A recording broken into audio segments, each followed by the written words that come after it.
வணக்கம் நலந்தானா channel viewers. இன்றைக்கி மூங் தால் குட்டி இட்லி செய்ய போகிறோம். அதை எப்படி செய்யறதுன்னு சொல்கிறேன் பாருங்கள். இப்போ மூங் தால் நம்ம ஊற வச்சுருக்கோம். நல்லா ஊறி இருக்குது பாருங்கள், எப்படி நல்லா ஊறி இருக்குது.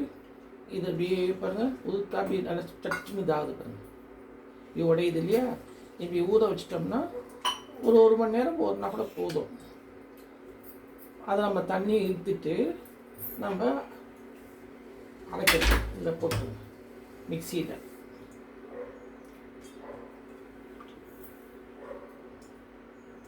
இப்படி மிக்சியில் போட்டுட்டோம்.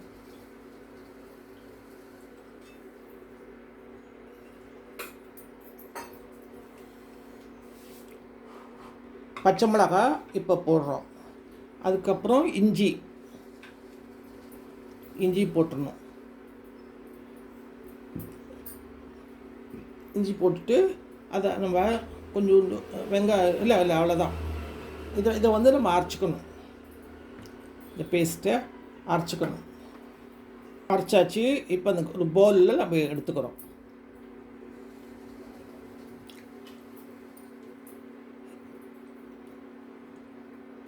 அதுக்கப்புறம் நம்ம பவுல் வச்சோன்னே இப்போ கொஞ்சம் தயிர் ஊற்றிக்கிறோம். அதில் தயிர் கொஞ்சம் நல்லா தயிர். இப்போ நம்ம உப்பு போட்டுக்கிறோம். அந்த மாவுக்கு வேண்டிய உப்பு.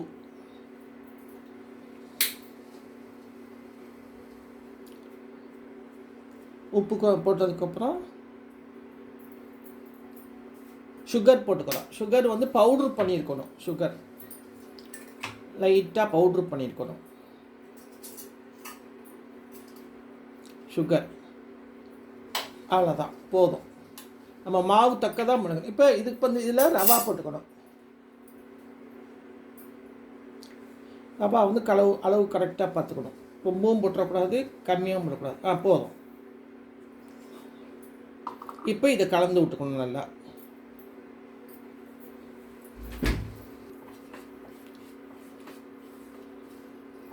வேணா கொஞ்சம் தயிர் ஊற்றிக்கலாம். இது ஒரு 5 நிமிஷம் 10 நிமிஷம் வெயிட் பண்ணணும். ஏன்னா ரவா ஊறணும் இல்லையா? அதுக்காக அந்த ரவா கொஞ்சூடு ரவா தான் இருக்குது. இதையும் போட்டுடலாம் அதில். இப்போ கொஞ்சம் தயிர் நல்லா அடித்து விட்டோம்னா, அப்படியே வச்சு 10 நிமிஷம் அப்படியே விட்டுட்டோம்னா கெட்டியாகிடும். பாருங்கள், நல்லா சூப்பராக வந்திருக்கு பாருங்கள். மூங் தால் மினி இட்லி. இப்போ இதை 10 நிமிஷம் அப்படியே மூடி வச்சுருவோம் நம்ம. இப்போ அடுத்தது ஒரு மிக்சி எடுத்துக்கணும் நம்ம. இப்போ நம்ம மிக்சியில் வெங்காயம், தக்காளி, பச்சை மிளகாய்,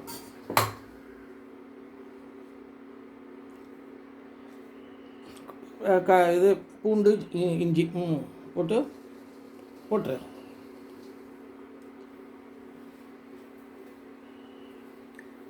இஞ்சி போட்டுட்டு அதை நம்ம அரைச்சிக்கணும். ஒரு பேஸ்ட்டாக அரைச்சிக்கணும். இப்போ நம்ம ஊறி இருக்கும் நேரம் ரவா. அதில் லைம் ஜூஸ் ஊற்றுறோம். லைம் ஜூஸ் ஊற்றிட்டு அதில் கொஞ்சோண்டு நம்ம ஆப்ப சோடா போடுறோம்.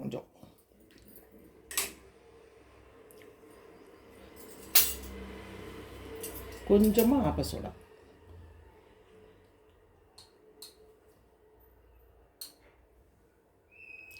அவ்வளோதான்.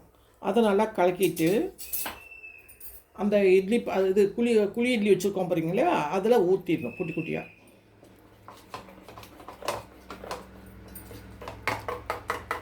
இதை பாருங்கள், இப்படி ஊற்றிருக்கோம். மினி இட்லியை அப்படி ஊற்றிருக்கிறோம். இட்லி வேக வச்சிடுறோம் நம்ம. தண்ணி கொதிச்சிருச்சு. இப்போ ஒரு இது வச்சுருக்கோம். கடாய் அடுப்பில் வச்சுருக்கோம்.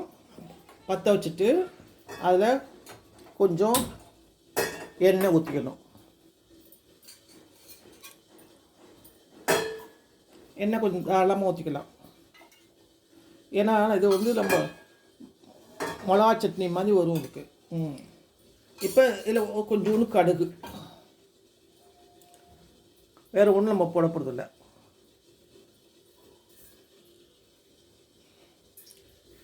கடுகு வெடித்தோன்னே கருவேப்பிலை போட போகிறோம்.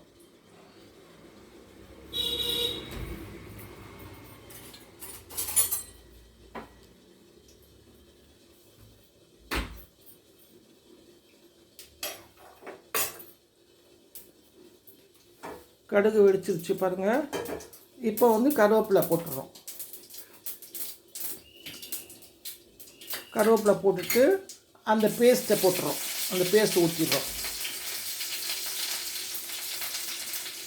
எந்த பேஸ்ட்னா வெங்காயம், பச்சை மிளகா, இஞ்சி பேஸ்ட்டு, தக்காளி எல்லாம் அரைச்சி வச்சுருக்கோம்ல, அந்த பேஸ்ட்டை போட்டுடுறோம். மிளகா, உப்பு இதுக்கு அதை வந்து ஒரு கிண்டி விடுறோம். கொஞ்சம் வதங்கணும், ஒரு ஸ்மெல் போகிறதுக்கு.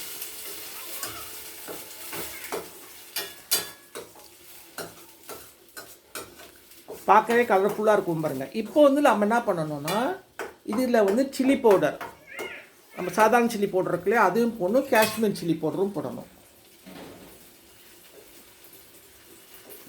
இப்போ இதுக்கு வேண்டிய உப்பு போட்டுக்கணும். எடுத்துக்கோ. இப்போ காஷ்மீர் சில்லியா, காஷ்மீர் சில்லி எதுக்கு போடுறோம்னா கலருக்காக போடுறோம். காஷ்மீர் சில்லி பவுடர், அப்புறம் ரெட் சில்லி பவுடர், இது காரத்துக்காக. அவ்வளோதான்.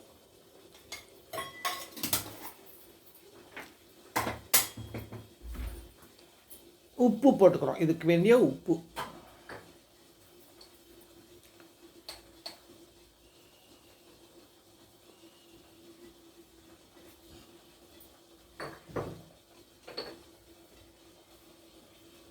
இது நல்லா நம்ம கிண்டி விட்டு ஒரு நிமிஷம் அப்படியே நல்லா மசியணும். பாருங்கள், கலர் வந்து கலர்ஃபுல்லாகிடுச்சு பாருங்கள்.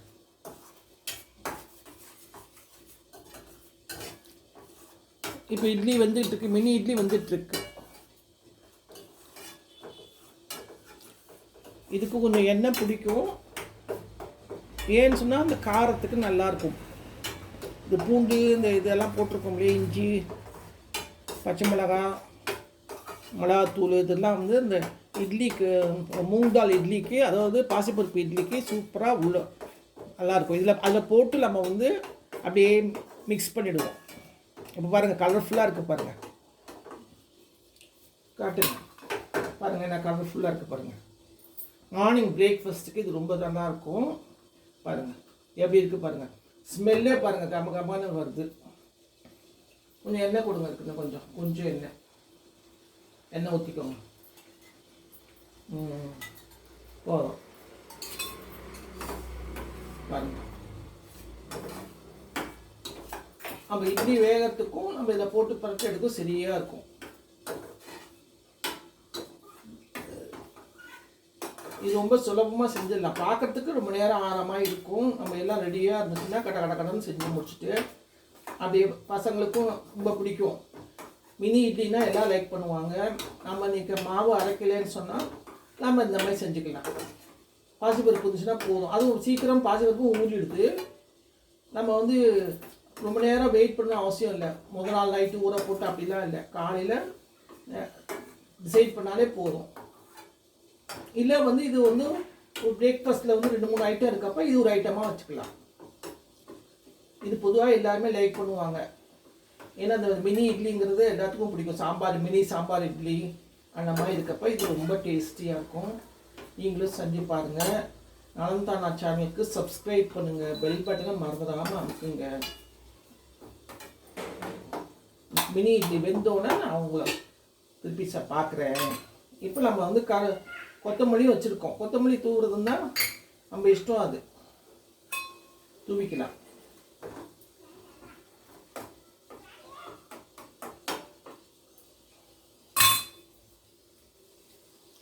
பாருங்கள் வெந்துருச்சு இட்லி. இப்போ நம்ம அதை வந்து அப்படியே எடுத்து வச்சிடலாம். தட்டை எடுத்து கீழே வச்சிட வேண்டியது தான். பாருங்கள் என்ன அழகாக வந்திருக்கு பாருங்கள். இட்லி சூப்பராக வந்திருக்கு பாருங்கள். அழகாக இருக்கு வருது. அப்படியே எடுக்க எடுக்க அழகாக வருது. நம்ம எடுத்து இதில் போட்டுடலாம். அதில் போட்டுடலாம். நம்ம இந்த சட்னியை நம்ம வந்து கொஞ்சம் எடுத்துக்கினா ஜாஸ்தியாக இருக்குன்னா கொஞ்சம் எடுத்து வச்சுக்கலாம்.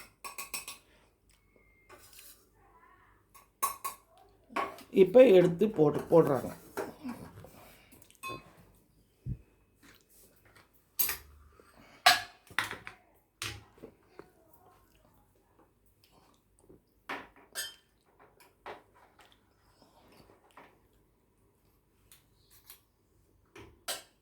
என்ன அழகாக வருது பாருங்கள். மினி இட்லி சூப்பராக வருது. அப்படியே சாஃப்டாக பஞ்சு மாதிரி இருக்கும். இங்கே பாருங்கள் எவ்வளோ பஞ்சு மாதிரி எவ்வளோ சாஃப்டாக இருக்குது பாருங்கள். சாப்பிட்றதுக்கும் டேஸ்டியாக இருக்கும் பாருங்கள். எப்படி இருக்குது பாருங்கள். பிள்ளைங்க எல்லாம் லைக் பண்ணி சாப்பிடுங்க. அப்படி குட்டி குழி இல்லாத குட்டி இட்லிக்கு வேண்டிய தட்டு இல்லைன்னு சொன்னால் நம்ம பெரிய தட்டில் ஊற்றிக்கலாம். இல்லாட்டி ஜல்லடை மாதிரி இருக்கிறதுல வந்து நம்ம பின்னாடி இப்படி ஸ்பூனில் அப்படி ஊற்றி அது மாதிரி வேக வச்சுக்கலாம். இப்போ இதில் வந்து கட் பண்ணி போட்டுக்கலாம் அப்படின்னு இவங்க ஒரு ஐடியா கொடுத்துருக்காங்க. அதனால் மாவு கொஞ்சோன்னு வச்சுருக்கோம் பாருங்கள்.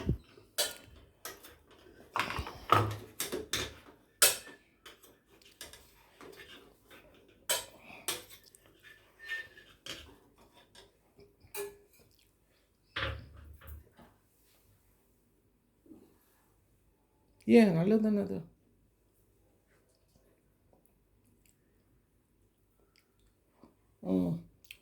இப்போ இந்த இட்லி ஸ்பூனில் அப்படி கட் பண்ணி போட்டுரு. இதில் கத்திரிக்கோலில்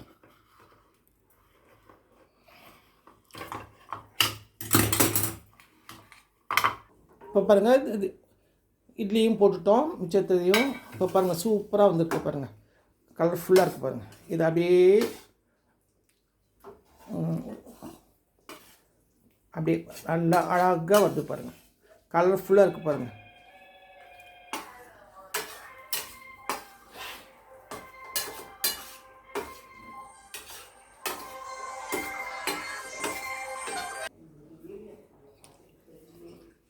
சூப்பராக வந்துருக்குது. இப்போ நம்ம வந்து இதில் வேணும்னா கொத்தமல்லி தழை தூவிக்கலாம். தூவிட்டோம்னா ரொம்ப டேஸ்டியாக இருக்கும் பாருங்கள். வாசம் கமகமான இருக்கும். அப்படி தூவிட்டு சாப்பிட்டோம்னா